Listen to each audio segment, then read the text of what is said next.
ನಮಸ್ಕಾರ. ನಾನಿವತ್ತು ಕೆಲವು ವಿಚಾರಗಳನ್ನ ನಿಮ್ಮ ಜೊತೆ ಹಂಚ್ಕೊಳ್ಬೇಕಾಗ್ತಾ ಇದ್ದೀನಿ. ಹಂಚ್ಕೊಳ್ಬೇಕಂತ ಇಷ್ಟಪಡ್ತಾ ಇದ್ದೀನಿ. ಕಾರಣ ಏನಂತಂದ್ರೆ, ಕಳೆದ 3 ದಿನದಿಂದ ಭಾರಿ ಚರ್ಚೆ ಆಗ್ತಾ ಇರುವಂತ ವಿಚಾರ ಏನಂತಂದ್ರೆ, ಕೆಲವು ಬಿಜೆಪಿ ಫಾಲೋ ಮಾಡುವಂತಹ ಮುಖಂಡರುಗಳು ಮತ್ತೆ ಕಾರ್ಯಕರ್ತರು ಆಗ್ಬೋದು, ಅಥವಾ ಕೆಲವೊಂದು ಬಿಜೆಪಿಯ ಮೀಡಿಯಾ ಡಿಪಾರ್ಟ್ಮೆಂಟ್ ಆಗ್ಬೋದು, ವಲಸಿಗರನ್ನ ಬಾಂಗ್ಲಾದ ವಲಸಿಗರು ನುಸುಳುಕೋರರಾಗಿ ರಾಜ್ಯದಲ್ಲಿ ಬಂದಿದ್ದಾರೆ, ಸುರಕ್ಷತೆ ಇಲ್ಲ, ಸರ್ಕಾರ ಏನ್ ಮಾಡ್ತಾ ಇದೆ ಅನ್ನೋ ರೀತಿಯಲ್ಲಿ ಪ್ರಶ್ನೆ ಮಾಡುತ್ತಾ ಇದನ್ನು ಒಂದು ರೀತಿ ಷಡ್ಯಂತರ ರೀತಿಯಲ್ಲಿ ರೂಪಿಸುವಂತ ಪ್ರಯತ್ನ ಮಾಡ್ತಾ ಇದ್ದಾರೆ.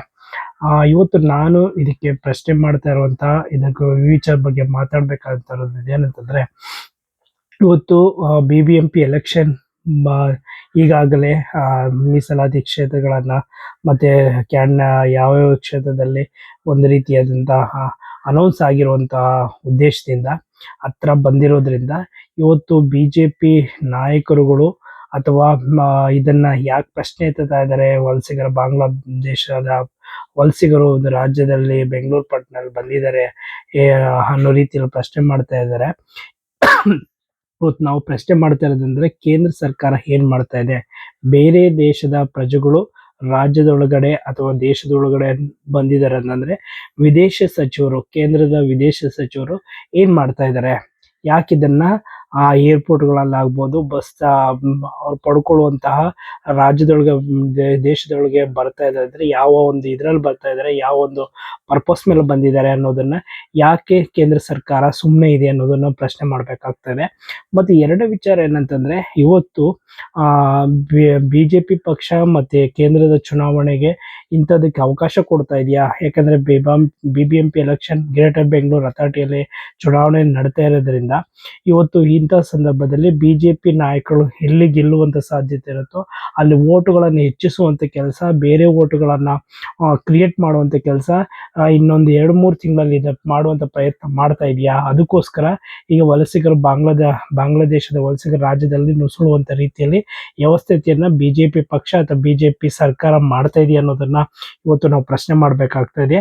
ಯಾಕಂತಂದ್ರೆ ಈಗಾಗಲೇ ವೋಟ್ ಚೋರಿಯನ್ನ ಧ್ವನಿ ಎತ್ತಿರುವಂತ ಸಂದರ್ಭದಲ್ಲಿ ಎಲ್ಲಿ ಕಾಂಗ್ರೆಸ್ ಓಟುಗಳು ಇರುತ್ತವೋ ಹೆಚ್ಚಾಗಿರುತ್ತೋ ಅಲ್ಲಿ ತೆಗೆಯುವಂತ ಪ್ರಯತ್ನ ಮಾಡಿದ್ದಾರೆ. ಅವ್ರಿಗೆ ಎಲ್ಲಿ ಓಟುಗಳು ಹೆಚ್ಚಾಗಬೇಕಾಗಿದೆಯೋ ಅಂತಹ ಸಂದರ್ಭದಲ್ಲಿ ಬೇರೆ ರಾಜ್ಯದ ಮತ್ತು ಬೇರೆ ದೇಶದ ಪ್ರಜೆಗಳನ್ನ ಓಟುಗಳನ್ನ ಪರಿವರ್ತನೆ ಮಾಡ್ಕೊಳ್ತಾರೆ. ಒಂದು ರೀತಿ ವೋಟರ್ ಐಡಿಯನ್ನ, ನಕಲಿ ವೋಟರ್ ಐಡಿಗಳನ್ನ ಕ್ರಿಯೇಟ್ ಮಾಡುವಂತ ಕೆಲಸವನ್ನ ಸಾಕಷ್ಟು 2014ರಿಂದ ಈಚೆಗೆ ಚುನಾವಣೆಗಳು ನಡೆದಂತ ಸಂದರ್ಭದಲ್ಲಿ ಹಲವು ರೀತಿಯಲ್ಲ ಷಡ್ಯಂತ್ರಗಳನ್ನು ಮಾಡಿರೋದನ್ನ ಇವತ್ತು ರಾಜ್ಯದಲ್ಲಿ ಗೊತ್ತಾಗ್ತಾ ಇದೆ. ಆದ್ರಿಂದ ಈ BBMP ಎಲೆಕ್ಷನ್ ದಲ್ಲಿ ನಮ್ಮ ಸರ್ಕಾರಕ್ಕೂ ನಾವು ಮನವಿ ಮಾಡ್ತಾ ಇದ್ದೀನಿ, ಇಂತಹ ನುಸುಳುಕೋರರನ್ನ ಅಥವಾ ಬೇರೆ ದೇಶದ ಪ್ರಜೆಗಳು ಅಥವಾ ರಾಜ್ಯದ ಪ್ರಜೆಗಳು ಬೆಂಗಳೂರು ಪಟ್ಟಣದ ಬಂದಿದ್ದಾರೆ ಅಂತಂದ್ರೆ ಈ 3 ತಿಂಗಳು ಎಲೆಕ್ಷನ್ ಇರುವಂತ ಸಂದರ್ಭದಲ್ಲಿ ಯಾವ ರೀತಿಯಾಗಿ ಓಟುಗಳನ್ನ ಕ್ರಿಯೇಟ್ ಮಾಡಬಹುದು ಅಥವಾ ಓಟುಗಳನ್ನ ಸೇರಿಸಬಹುದು, ಅವ್ರ ಹೆಸರುಗಳನ್ನ ಸೇರಿಸಬಹುದು, ಅಥವಾ ಚುನಾವಣಾ ಆಯೋಗಕ್ಕೆ ಇದನ್ನ ಮನವಿ ಮಾಡುವಂತ ಕೆಲಸ ಮಾಡ್ಬೇಕಾಗ್ತದೆ. ಮತ್ತೆ ಎಲ್ಲಿ ಬಿಜೆಪಿ ಕ್ಯಾಂಡಿಡೇಟ್ ಗೆಲ್ಲುವಂತ ಸಂದರ್ಭದಲ್ಲಿ ಇರ್ತದೆ ಅಲ್ಲಿ ತುಂಬಾ ಕಾಂಗ್ರೆಸ್ ಸರ್ಕಾರ ಎಚ್ಚೆತ್ತುಕೊಳ್ಬೇಕಾಗ್ತದೆ. ಮತ್ತೆ ಈ ವಲಸಿಗರನ್ನ, ಬಾಂಗ್ಲಾದೇಶದ ವಲಸಿಗರಾಗ್ಬೋದು, ಬೇರೆ ರಾಜ್ಯದ ವಲಸಿಗರಾಗ್ಬೋದು, ಇವುಗಳನ್ನ ಶೀಘ್ರದಲ್ಲಿ ಪತ್ತೆ ಹಚ್ಚೋ ಕೆಲಸ ನಮ್ಮ ಸರ್ಕಾರ ಮಾಡಬೇಕು. ಕೇಂದ್ರದ ಷಡ್ಯಂತ್ರಗಳನ್ನ ಮತ್ತು ರಾಜ್ಯದಲ್ಲಿ ಬಿಜೆಪಿ ನಾಯಕರ ಷಡ್ಯಂತ್ರಗಳನ್ನ ಮನದಲ್ಲಿಟ್ಕೊಳ್ಬೇಕು. ಮತ್ತೆ ಕೇಂದ್ರಕ್ಕೂ ಚುನಾವಣಾ ಆಯೋಗಕ್ಕೂ ಮನವಿ ಮಾಡುವಂತ ಕೆಲಸ ಮಾಡಬೇಕು ಅಂತ ಹೇಳ್ತಾ ನನ್ನ ಮಾತುಗಳನ್ನು ಮುಗಿಸ್ತೇನೆ. ಜೈ ಹಿಂದ್, ಜೈ ಕಾಂಗ್ರೆಸ್.